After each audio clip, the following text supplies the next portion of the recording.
You know, it's funny because I was on my way over here, and I knew that I was going to see, you know, my friends that I haven't seen in a while, and I started getting nervous about, oh, I wonder if I should start thinking of stories or memories now, and I couldn't. It just wasn't happening. If it was going to happen, it was going to happen naturally. But sure enough, I turned onto the street and I walked up to the theater, and the minute I walked in the door, it all just comes flooding back.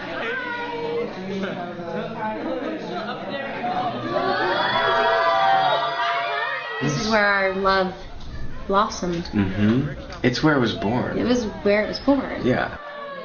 It's so crazy. It's so crazy to sit here right now. I know. In the dressing room. It felt kind of like summer camp being here. It felt like it was over the summer. We we started previews in May. I remember that. Having the opportunity to be in a small space such as the Atlantic is so incredible because it's just really about you and your performance, and that's it. And it's the opportunity, you know, to really create a character and create a role, especially just because there was no pressure here. This was just about us doing really good work.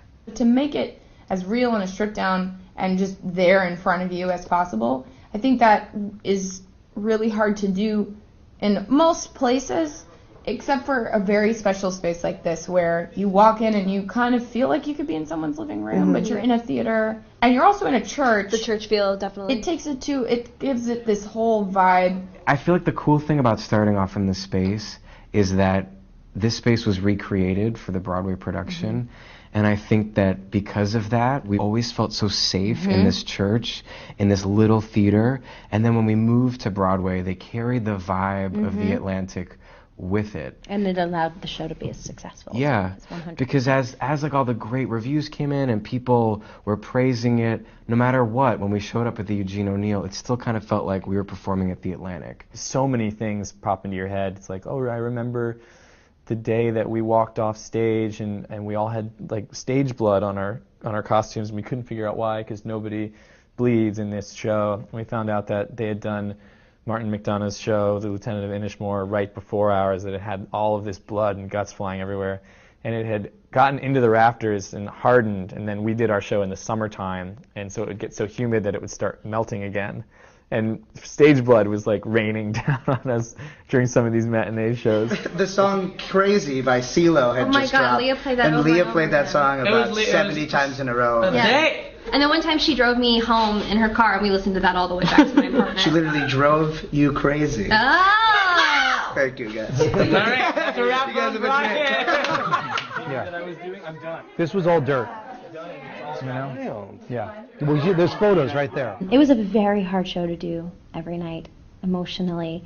I remember one night coming off stage covered in sweat, Jonathan's, not mine, and tears, probably some blood somewhere, and I just said, oh, I just want to do a comedy. You don't miss my sweat? I was going to say I still get your sweat, but that sounded really inappropriate. Right, and then we'd have to explain the We don't wanna context, get and into we don't want that. to get into that. So what plays do you guys want to do? What would we? I feel like we talk about this often. Didn't we say we wanted to do a play of Splendor in the Grass together? I feel like we're getting a little long in the tooth for that. Oy vey. That's for damn sure.